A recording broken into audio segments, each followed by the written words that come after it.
STA TV, media syiar Islam. Jazakallahu khairan. Bismillahirrahmanirrahim. Alhamdulillah hamdan katsira thayyiban mubarakan fih, mubarakan alaih, kama yuhibbu rabbuna wa yarda. Asyhadu an la ilaha illallah wahdahu la syarika lah, iqraran bihi wa tauhidan. Wa usalli wa usallim ala nabiyina al-karim Muhammadin wa ala alihi wa ashabihi wa man tabi'ahum bi ihsanin ila yaumiddin.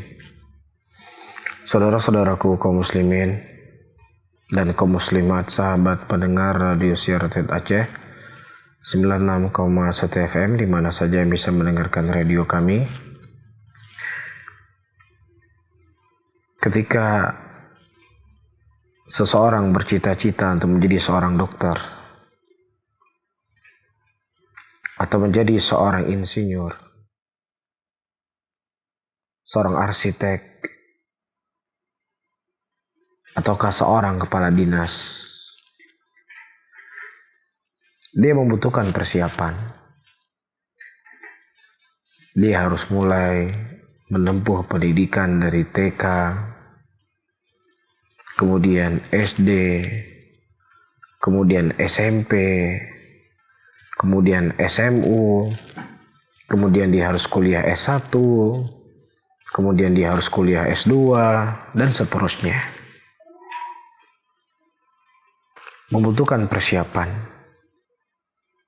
membutuhkan kesungguhan, membutuhkan kesemangatan, membutuhkan keseriusan. Hanya sekedar untuk menjadi seorang dokter, yang tentunya profesi seorang dokter, kalau dia bisa menjadi dokter ketika berumur 25 tahun, dan kalau seandainya dia punya umur 70 tahun, berarti dia hanya mengabdi sebagai dokter 45 tahun. Ini kalau seandainya dia mendapatkan apa yang dia cita-citakan. Dan bisa saja hari di mana dia diangkat sebagai dokter, malaikat maut mencabut nyawanya. Atau bisa saja ketika dia sudah besar, ya, dan harus memilih menjadi seorang dokter ataukah yang lainnya, ternyata pilihan dia ingin menjadi seorang pedagang. Atau bahkan dia baru mulai start bercita-cita menjadi seorang dokter, baru kelas 1 SD. Ternyata kematian telah menjemputnya. Sehingga dari kesimpulan yang saya sebutkan, menjadi seorang dokter itu bisa seseorang dapatkan dan bisa dia tidak dapatkan. Tetapi dia butuh usaha, dia butuh keseriusan, dia butuh pengorbanan. Kita sebagai seorang muslim yakin dan sadar pasti kita akan mati. Malaikatul maut pasti akan menjemput kita dalam kondisi dan keadaan bagaimanapun. Namun yang menjadi pertanyaan kita semuanya, kenapa sesuatu yang itu pasti terjadi, pasti kita akan alami, dengan waktu yang sangat lama yang tidak bisa dibandingkan dengan kehidupan dunia yang hanya sekedar sekian puluhan tahun? Yang menjadi pertanyaan, Apa yang telah kita persiapkan untuk mencapai kehidupan yang abadi, kehidupan yang pasti, kehidupan selama-lamanya. Di antara cita-cita seorang menjadi dokter adalah untuk meminang seorang wanita yang cantik jelita, yang indah rupawannya. Namun ketahui, secantik-cantiknya wanita di dunia ini, kalau dia bangun tidur tetap aja jelek. Kalau dia tidak sikat gigi, pasti juga kan bau. Apalagi kalau nggak mandi sampai 3 hari. Dan secantik-cantiknya manusia di dunia, pasti kita akan merasa bosan. Pasti kita akan merasa jenuh terkadang. Kalau ya seandainya istri itu seperti robot, cabut dulu baterai sementara, supaya tidak tersibukkan. Ya, inilah kehidupan dunia. Wa mal hayatud dunya illa mata'ul ghurur. Dan tidaklah kehidupan dunia itu merupakan kecuali kehidupan yang menipu. Tetapi kita telah mempersiapkan segala sesuatunya. Bukan hanya 1 hari kita persiapkan. Bukan 2 hari, bukan seminggu, bukan sebulan, bukan setahun. Setengah dari kehidupan kita habiskan untuk menjadi seorang dokter. Orang yang cerdas, orang yang pintar, adalah orang yang dia berusaha untuk mendapatkan kenikmatan yang lebih lama dan kenikmatan yang lebih besar. Ketika ada seseorang dia belajar di luar kota yang hanya 2 tahun dan 3 tahun. Dia belum memiliki rumah di Aceh, tempat dia tinggal lebih lama. Kemudian tiba-tiba dia membangun sebuah bangunan yang sangat besar di kota tersebut. Di kota tempat dia belajar 2 tahun, 3 tahun. Pasti orang akan berkata, ya fulan, berapa lama engkau akan tinggal di sini? Aku akan tinggal di sini 2 tahun, 3 tahun sampai pendidikanku selesai dan aku akan pulang ke Aceh. Pasti orang akan berkomentar, kenapa engkau bangun rumah yang begitu besar? Sementara engkau hanya tinggal di sini 2 sampai 3 tahun. Seharusnya cukup engkau menyewa rumah yang ada kamarnya, yang ada dapurnya, selesai. Karena engkau akan meninggalkan kota ini. Karena kalau engkau membangun rumah yang begitu besar, akan menghabiskan uang yang begitu banyak dan engkau akan tinggalkan, dan bersama dengan itu akan sulit kita akan menjual rumah sebesar ini. Akan sulit kita mencari pembeli. Semua orang akan berkomentar.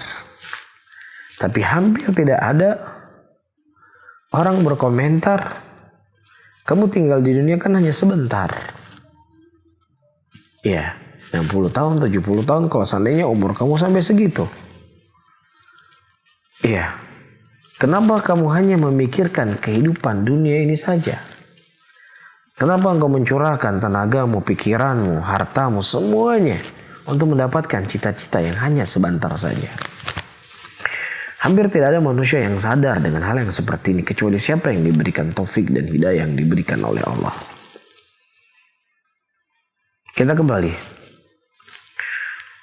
Apa yang saya sebutkan tadi? Orang yang cerdas, orang yang pintar adalah orang yang berusaha untuk mendapatkan sesuatu kenikmatan yang lebih lama dan kenikmatan yang lebih besar. Ini kaidah dalam kehidupan manusia. Tetapi kaidah ini hilang ketika kita berbicara tentang akhirat. Kaidah ini akan hilang ketika kita berbicara setelah kehidupan kematian kita. Jadi hilang semuanya. Orang jadi lupa. Nah, pada malam ini saya akan membacakan bagaimana kekhawatiran orang-orang yang sebagian sudah dijamin masuk surga. ketakutan, kekhawatiran mereka yang disertai dengan amalan akan hari pembalasan tersebut, akan hari kebangkitan, akan hari di mana Allah akan memancangkan sirat yang kemudian seseorang harus melewati sirat tersebut. Ternukilkan dari Abu Bakar As-Siddiq radhiyallahu taala anhu, yang kita ketahui beliau adalah seorang sahabat Rasulullah yang sudah dijamin masuk surga. Abu Bakar As-Siddiq radhiyallahu taala anhu berkata, atau disebutkan, diceritakan oleh Dhahhak ibn Muzahim, mara Abu Bakrin As-Siddiq radhiyallahu ta'ala anhu ala tayrin qad waqa ala syajaratin faqala tuba laka ya tir tatiru fataqa ala syajarati thumma taqul min ath-thimar thumma tatir laysa alayka hisabun wala adabun. Masya Allah. Suatu hari Abu Bakar As-Siddiq radhiyallahu ta'ala anhu dilewati oleh seekor burung.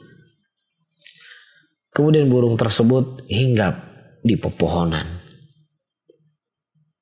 Kemudian Abu Bakar As-Siddiq radhiyallahu ta'ala anhu berkata, tuba laka ya tir. Bahagia sekali kehidupan engkau wahai burung. Engkau terbang, kemudian engkau hinggap di sebuah pohon, kemudian engkau makan buah-buahan yang ada di pohon tersebut, kemudian engkau terbang kembali. Laisa alaika hisabun wala adab. Engkau tidak dihisab oleh Allah dan engkau tidak diadab oleh Allah Subhanahu wa taala. Begitu bahagia kehidupanmu. Yang berbicara seperti inilah seorang Abu Bakar As-Siddiq yang Rasulullah sallallahu alaihi wasallam telah mengkhabarkan Abu Bakar min ahlil jannah. Abu Bakar itu penghuni surga. Kenapa kalimat-kalimat seperti ini terucap dari mulut beliau? Dikarenakan kekhawatiran panjangnya perjalanan kehidupan kita setelah kematian kita dan sedikitnya bekal yang telah beliau kumpulkan dalam keadaan harta, nyawa dan darah beliau korbankan untuk agama Allah Subhanahu wa taala. Dalam riwayat yang lain, Abu Bakar As-Siddiq radhiyallahu ta'ala anhu berkata, ya laitani kuntu mithlak. Wallahi la wadittu anni kuntu syajaratan ila janati tariq.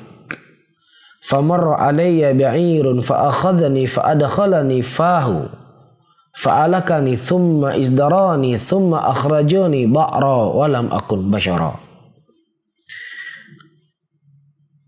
Kalau seandainya aku sepertimu, demi Allah, lawaditu, niscaya aku ingin menjadi seperti pohon yang berada di pinggir jalan. Ketika unta-unta atau hewan-hewan melewatiku, fa'akhadhani, mereka akan mengambilku, dan hewan-hewan tersebut akan memasukkan mulutnya di pohonku, di daun-daunan. Kemudian mengunyahnya, kemudian dia makan.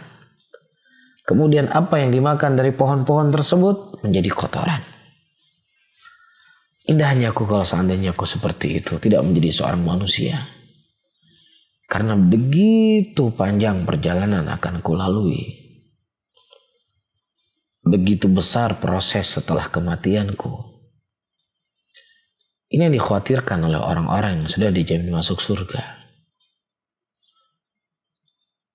Di mana kita yang masih lalai hari ini? Di mana kita yang masih banyak maksiat hari ini? Di mana kita yang masih melawan orang tua hari ini? Di mana kita yang masih makan riba hari ini? Di mana kita yang hari ini masih suka riba? Di mana kita yang hari ini masih suka berkeluh kesah dengan kehidupan? Di mana kita hari ini yang suka melawan suami? Di mana kita hari ini yang suka mendolimi istri? Di mana kita hari ini yang malas untuk beribadah kepada Allah Subhanahu wa taala. Apakah kunci surga ada di tanganmu? Apakah sudah tercatat di daftar orang-orang yang akan masuk surga namamu? Sehingga begitu berani kita terus bermaksiat kepada Allah Subhanahu wa taala. Sementara orang yang sudah dijamin masuk surga, begini ucapan mereka. Dan juga ternukilkan dari Amirul Mukminin Umar bin Khattab radhiyallahu taala anhu, dia berkata, ya laitani kuntu kabsha ahli sammanuni ma badalahum hatta idza kuntu ka asman ma yakun zarahum ba'du man yuhibbuna fadhabahuni lahum faja'alu bi'adhi syawa wa ba'duhu qadidan thumma akaluni walam akun basyara. Kata Umar bin Khattab, kalau seandainya aku seperti kambing peliharaan yang mereka menggemukkan aku, memberikan makanan kepadaku sampai aku menjadi seekor kambing yang sangat gemuk. Kemudian datang orang-orang yang dia cintai, kemudian aku disembelih. Kemudian dagingku sebagian dibuat sate, sebagian kemudian dibuat sop atau yang semisalnya. Thumma akaluni, kemudian saya dimakan. Tidak dihisab, tidak diazab. Alangkah indahnya aku tidak menjadi seorang manusia. Subhanallah. Kalau seandainya Faruk umat ini berkata dengan ucapan yang seperti ini, bukan beliau tidak yakin apa yang dikhabarkan oleh Rasul, tetapi kekhawatiran beliau panjangnya perjalanan yang akan beliau tempuh dan sedikitnya bekal yang beliau persiapkan untuk bertemu dengan Allah Subhanahu wa taala. Juga ternukilkan dari Abdullah bin Mas'ud radhiyallahu taala anhu, sebagaimana disebutkan oleh Tabrani dalam Mu'jamul Kabir dan juga disebutkan dalam kitab Hilyatul Awliya. Kata Abdullah bin Mas'ud, "La waqaftu bainal jannati wan nar faqila li ikhtar nukhairuka man ayyuhuma takunu ahabbu ilaik aw takuna ramadan la ahbabtu an akuna ramada." Kata Abdullah bin Mas'ud, ketika aku diberdirikan di antara surga dan neraka, kemudian aku diperintahkan untuk memilih, ya, apakah engkau memilih, ya, di antara dua tempat, surga ataukah neraka, dan pilihan satunya engkau menjadi debu. Mana yang kau pilih kira-kira? Jadi maksudnya beliau ini belum pasti masuk surga, belum pasti masuk neraka. Jadi pilihannya ada dua. Pilihan untuk mana di antara dua tempat ini akan kamu masuki belum jelas. Yang satu lagi dia memilih untuk menjadi apa? Debu. Apa kata Abdullah bin Mas'ud? Niscaya aku memilih untuk menjadi debu, karena aku tidak yakin dengan amalan yang aku lakukan. Aku tidak yakin dengan apa yang aku lakukan bisa mengantarkanku ke dalam surga. Ya, beliau merasa mungkin terlalu banyak dosa yang saya lakukan. Banyak amalan-amalan yang tidak ikhlas aku lakukan. Banyak kejelekan-kejelekan yang tersembunyi dariku. Ini yang dirasakan oleh Abdullah bin Mas'ud. Bukan berarti beliau tidak punya harapan kepada Allah, bukan. Ini mimbab kekhawatiran pada diri sendiri. Kita Masya Allah baru hanya sekedar sholat 5 waktu masjid, itu pun kadang kurang ikhlas, itu pun kadang kurang khusyuk. Tapi seakan-akan masa orang kayak saya gak masuk surga. Kayaknya kalau orang seperti saya gak masuk surga, terlalu banyak orang masuk neraka. Saya kan udah baik betul. Saya ini orang yang udah soleh. Jadi kalau seperti saya aja nggak masuk surga, mungkin bisa dipastikan 90% masyarakat Aceh itu nggak masuk surga. Itu kita yang terlalu maghrur, terlalu tertipu dengan sedikit amalan yang kita lakukan.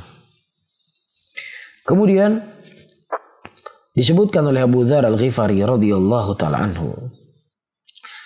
Kata Abu Dzar Al-Ghifari radhiyallahu taala anhu,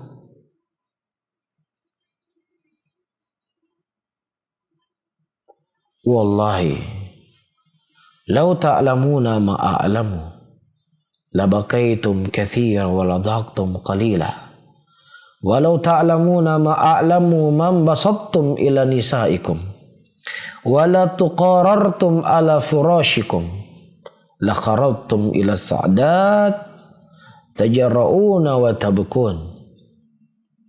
Kalau seandainya kalian mengetahui apa yang aku ketahui, maka niscaya kalian akan sedikit menangis, sekarang kalian banyak menangis dan sedikit tertawa. Dan kalau seandainya kalian mengetahui apa yang aku ketahui, maka niscaya kalian tidak akan merasa lezat ketika kalian berhubungan dengan istri kalian. Kalau seandainya kalian mengetahui apa yang aku ketahui, kalian tidak akan merasakan enak nikmatnya kalian tidur di atas ranjang-ranjang kalian. Niscaya kalian akan naik ke tempat-tempat yang tinggi. Kalian memukul dada kalian dan kalian menangis. Mana di antara dua tempat tersebut yang akan kalian masuki? Beginilah keadaan orang-orang yang sebagian mereka sudah dijamin masuk surga.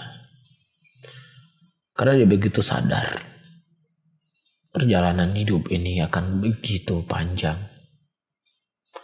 Hanya Allah akan mengetahui berapa lama kita berada di dalam kubur kita. Hanya Allah yang mengetahui berapa lama kita menunggu untuk dihisab. Dan juga hanya Allah yang mengetahui kira-kira kita di nomor undian nomor berapa untuk mengantri dihisab. Kemudian juga hanya Allah mengetahui di nomor urut berapa kita akan melewati sirat. Kemudian hanya Allah yang mengetahui apakah kita bisa melewati sirat tersebut. Ataukah kita justru akan masuk ke dalam neraka jahanam. Tidak akan mampu melewati sirat. Hanya Allah yang tahu keadaan dan kondisi kita pada waktu itu. Janganlah Anda menangis. Janganlah Anda meraung ketika tangisan dan raungan Anda tidak akan bermanfaat lagi. Menangislah hari ini. Meraunglah hari ini kepada Allah. Di mana air mata seseorang masih bermanfaat hari ini. Di mana tangisan seseorang bisa menjauhkan neraka dari neraka di hari ini.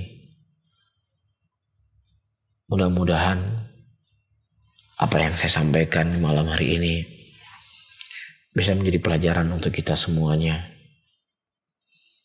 Panjangnya perjalanan kehidupan kita.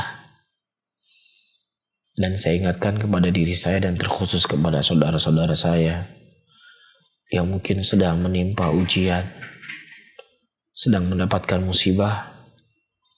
Ketahuilah sebesar apapun ujian di dunia ini, sebesar apapun musibah yang kita alami di dunia ini, tidaklah sebesar dengan ujian ketika malaikat bertanya kepada kita, man rabbuka wa ma nabiyyuka wa ma dinuk. Ini merupakan awal kehidupan abadi dan itu sudah cukup mengerikan, dan setelahnya kejadian-kejadian yang lebih mengerikan. Ya, datang saudaranya Abu Sufyan bin Said Ats-Tsauri kepada beliau. Dia menceritakan tentang kebutaan yang dialami. Karena mungkin tuanya umurnya. Kemudian kata Sufyan bin Said Ats-Tsauri, dia menasihati kakaknya, "Udhkurul maut fa inna yuhawwin ilaik." Ingatlah kepada kematian, karena kematian itu akan meringankan bebanmu kehidupan di dunia ini. Apa yang setelah ini sesuatu yang lebih besar harus kita persiapkan. Mudah-mudahan Allah Subhanahu wa Ta'ala menyelamatkan saya dan antum semuanya dan mengumpulkan kita semuanya di dalam surganya Allah Subhanahu wa Ta'ala. Wallahu ta'ala alam bissawab. Bagaimana caranya agar kita selalu bersabar? Baik, saudara-saudara kaum muslimin dan muslimat, sahabat pendengar radio Syartet Aceh 96,1 FM, ada beberapa hal yang perlu kita ketahui yang membantu kita untuk bisa bersabar. Yang pertama, sebagaimana yang disebutkan oleh Al-Imam Ibnul Qayyim rahimahullah,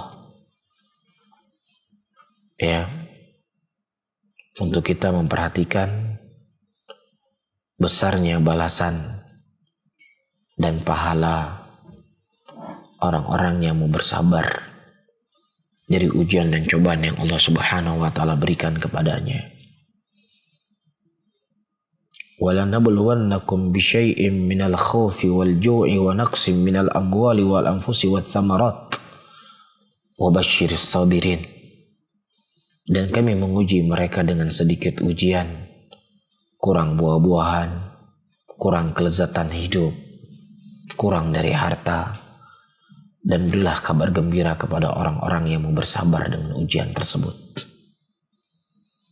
Dan juga dalam ayat yang lain Allah katakan yang artinya, sesungguhnya balasan orang-orang yang bersabar itu tidak ada batasannya. Kalau pahala orang melakukan daripada kebaikan yang lainnya itu ada batasannya, 27 kali lipat atau sekian dan sekian.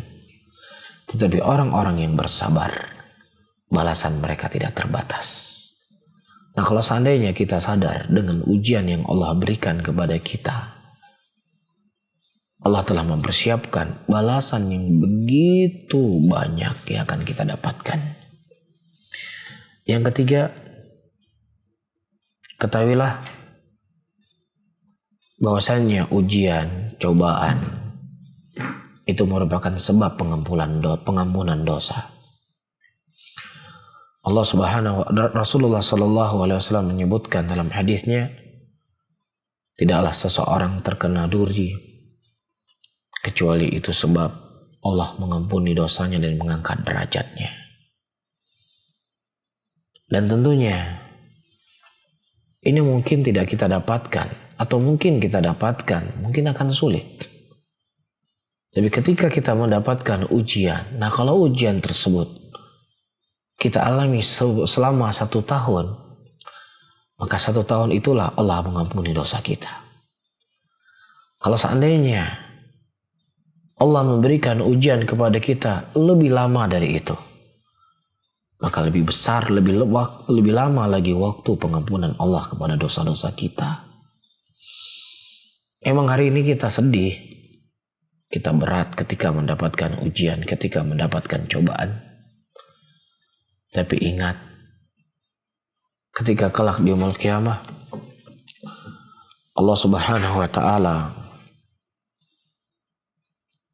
memperlihatkan bagaimana potongan-potongan dosa dari orang-orang yang mereka diuji dan dicoba oleh Allah.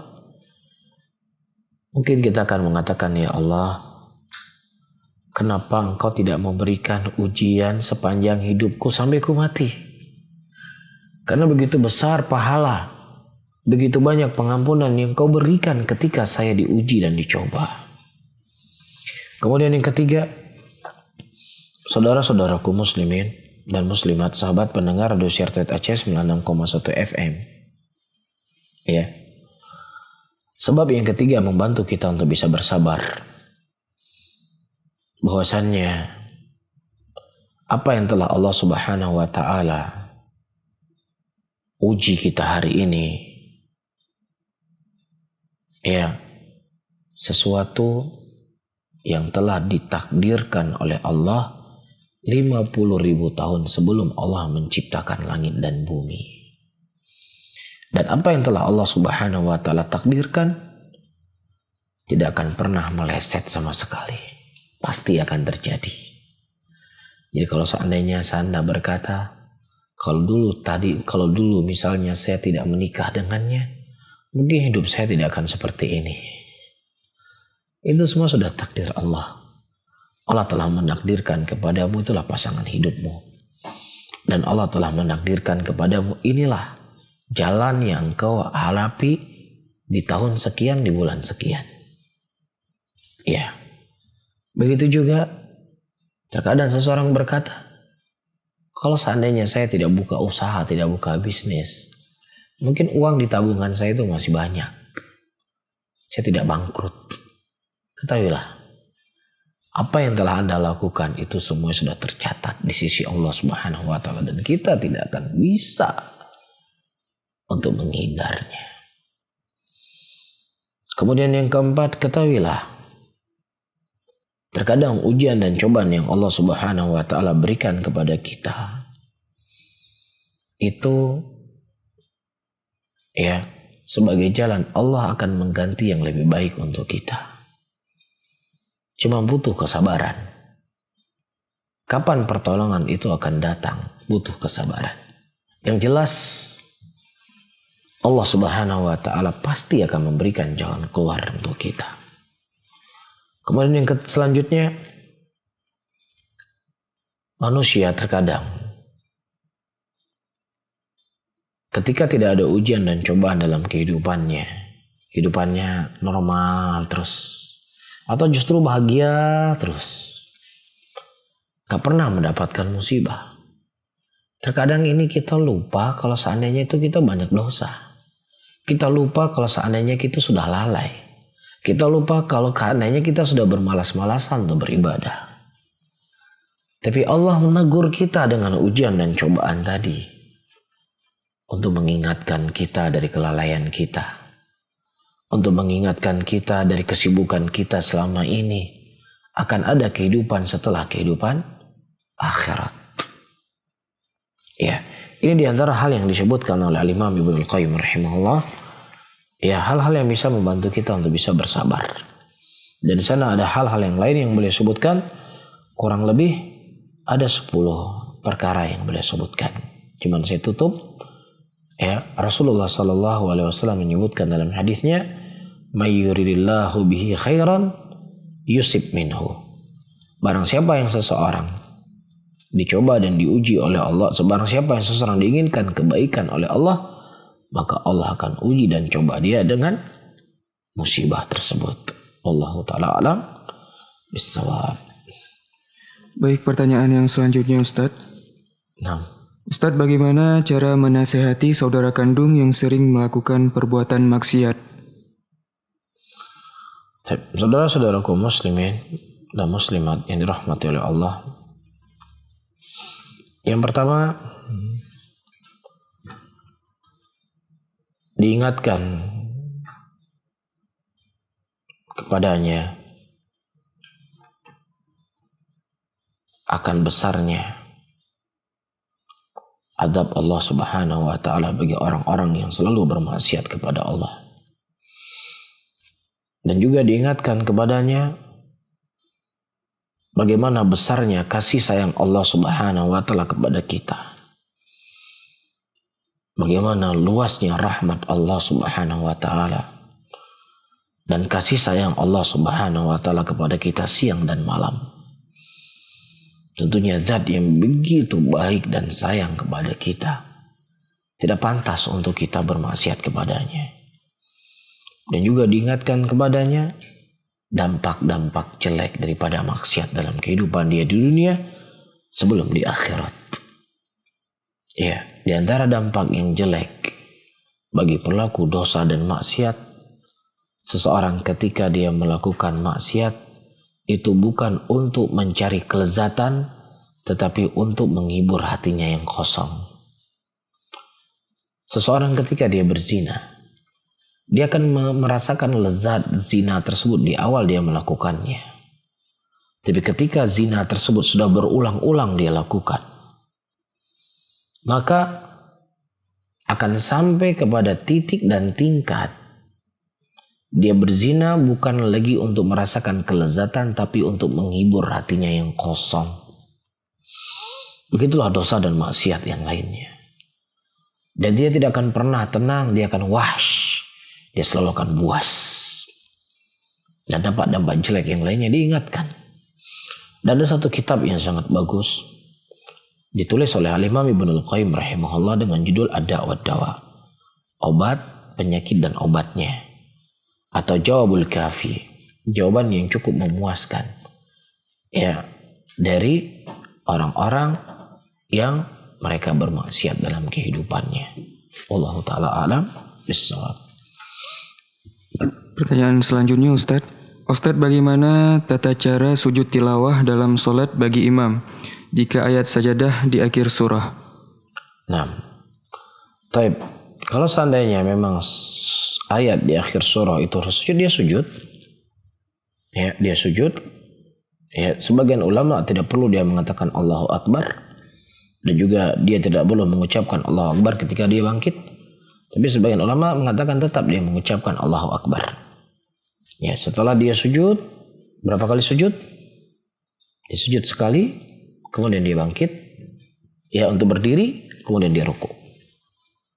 Dia ruku. Itu kalau seandainya bacaannya sudah di akhir, yang membuat dia harus sujud di akhir ayat.